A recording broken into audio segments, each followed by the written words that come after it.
Bienvenidos al podcast de Afuera de la Caja, un podcast para hablar sobre salud mental abriendo la mirada y la cabeza. Desde este lado te saluda Vic Ruino y te doy la bienvenida a este primer episodio donde vamos a hablar con una licenciada y profesora en psicología, con Cecilia Sicre, que en breve ya se va a estar presentando, para desandar un poco qué significa la locura y la imagen del loco en la sociedad. Así que, bueno, sin demorar mucho más, la presento. Hola Ceci, bienvenida y muchas gracias por estar acá. Hola Vic, un gusto estar acá y efectivamente soy licenciada y profesora en psicología y soy actualmente residente de primer año de psicología y trabajo en el primer nivel de atención de nuestro sistema de salud. Así que me parece interesante como que poder dar una perspectiva de salud mental desde el primer nivel también, que es, digamos, el que más alcance tiene y al que, digamos, más atención tendríamos que ponerle si nos preocupa justamente el bienestar de nuestra población. Exactamente. Pero bueno, me enrosco con el primer nivel. Bien, no, pero es una muy buena aclaración. Así que bueno, te voy a hacer esta primera pregunta. ¿Qué es aquello que socialmente, desde el sentido común, se le llama locura? Desde el sentido común, también lo pienso así como actualmente, ¿no? Se le llama locura a la persona que se desvía de una cierta norma, ¿no? De funcionamiento, de presentación, de conducta, de discurso, de bla bla, y también como que hay una tendencia, por ejemplo, de decirle loco o psiquiátrico. Detesto profundamente cuando se le dice psiquiátrica a una persona, pero básicamente es como una referencia a cualquier persona que se sale de una norma, y es una norma que, bueno, ¿cuál es esta norma? Porque tampoco es tan fácil delimitar, bueno, qué es lo normal y qué es lo anormal, pero digamos que básicamente seguimos un criterio que termina expulsando gente de los espacios comunes, de los espacios comunitarios. ¿Y desde cuándo existen los locos? Los locos en realidad no existen desde hace tanto. La historia de la locura es muy interesante, iba a decir muy hermosa, pero no es tan hermosa. Pero bueno, para las ciencias académicas quizás sí. Yo recomiendo mucho leer, bueno, Historia de la locura de Foucault. El loco no existe desde siempre, es una invención. Básicamente todo en la historia humana es una invención, pero podemos trazar una cierta línea del tiempo de cómo surge lo que es la locura o el loco en las sociedades occidentales. Digamos, si vamos un toque bastante más atrás en el tiempo, el loco no existía, ¿no? Lo que existía era personas que en ciertas sociedades, por ejemplo, se las consideraba como iluminadas o como mensajeros de no sabemos qué. O como, bueno, esta persona es distinta, pero me está aportando algo buenísimo. Pero bueno, con el paso del tiempo y el avance de, por ejemplo, el cristianismo y, bueno, otras religiones dogmáticas, digamos, el loco pasa a verse, por ejemplo, como un poseso. Una persona poseída. Lo que sucede después, bueno, por supuesto que la persona poseída, que la expulsamos siempre, ¿no? De la sociedad. Como pasamos de esta persona que nos aporta algo, que no entendemos muy bien de dónde viene, pero quizás tiene un mensaje, a esta persona que es peligrosa, porque está poseída por esto que mi religión enseña que es malo. Pero bueno, hablando mal y pronto, avanzamos un poquito más en la línea del tiempo y llegamos a la época de lo que serían los inicios de la psiquiatría, porque la psiquiatría, como la medicina, no existieron desde siempre. De hecho, es desde la medicina que se empieza a plantear, bueno, un momento, esta persona no está poseída, esta persona está enferma.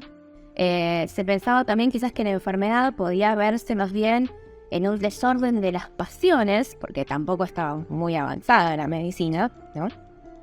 Pero bueno, estamos en este eje así médico de abordaje de la locura y pasamos de pensarlo como un desorden de las pasiones a una enfermedad que puede situarse físicamente en el cuerpo.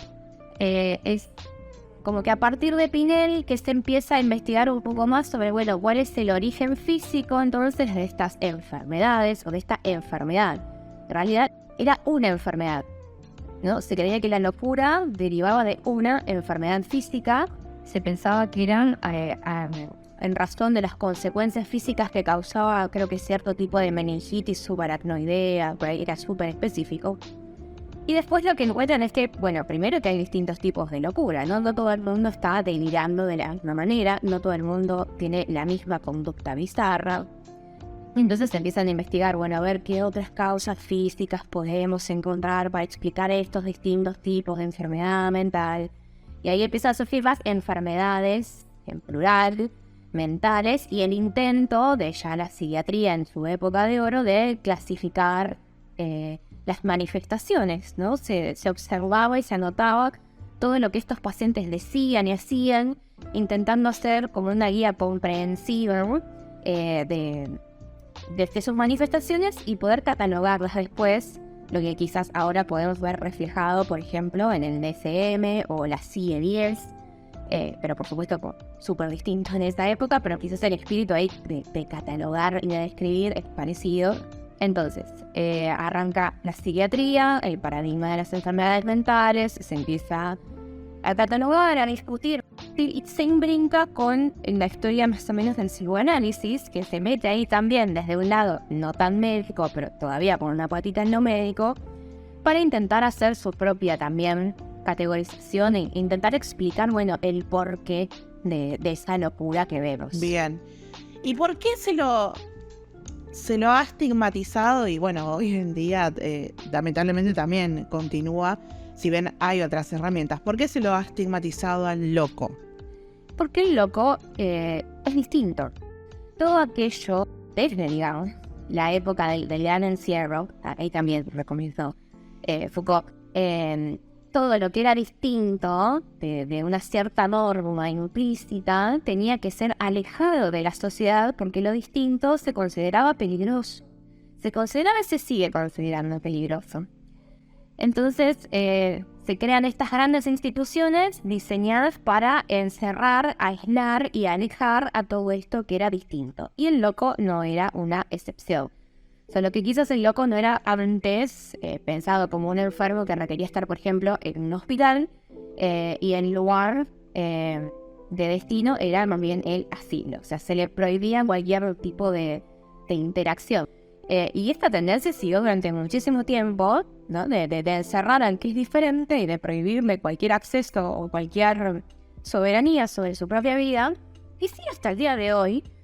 Y que, bueno, ahora afortunadamente tenemos la ley de salud mental que lo que hace es prohibir, por ejemplo, la creación de nuevos manicomios, o sea, de instituciones asilares destinadas al encierro de personas, al encierro compulsorio creo que es la palabra, no me sale.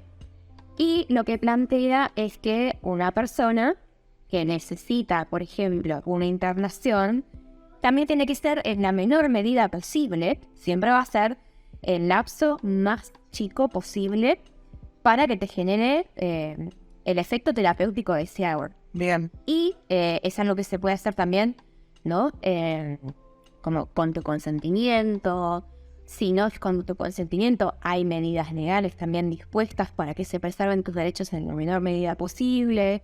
O sea, es bastante distinto, está bueno, hay todavía muchas cosas que trabajar, pero creo que mucha gente se olvida muy fácil de lo cruel y terrible de la lógica asilar.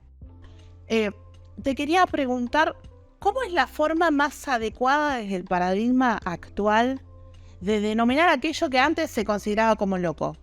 Bueno, ahora se habla mucho de, por ejemplo, usuarios, usuarias del sistema de salud mental, O también de, personas que tienen un padecimiento en salud mental. Fíjate que estamos poniendo también en primer lugar a la persona y no tanto al padecimiento. No estamos definiendo a esta persona por esto que le está pasando, que es algo que le está pasando ahora, ¿no?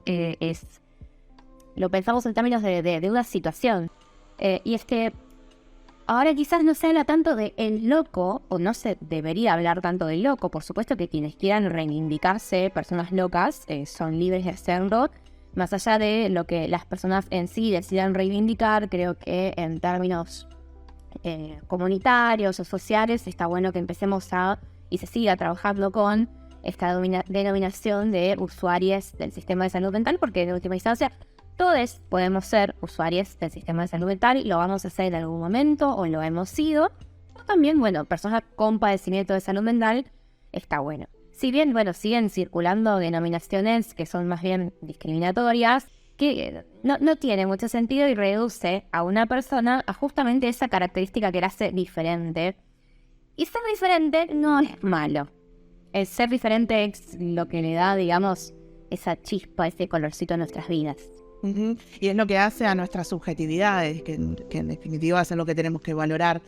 Exactamente. Así que me quedo con este último mensaje, y con todo lo que has aportado, obviamente. Te agradezco profundamente por todo lo que has aportado. Y sin ir más lejos, por hoy cerramos esto que es Afuera de la Caja, un podcast para hablar sobre salud mental.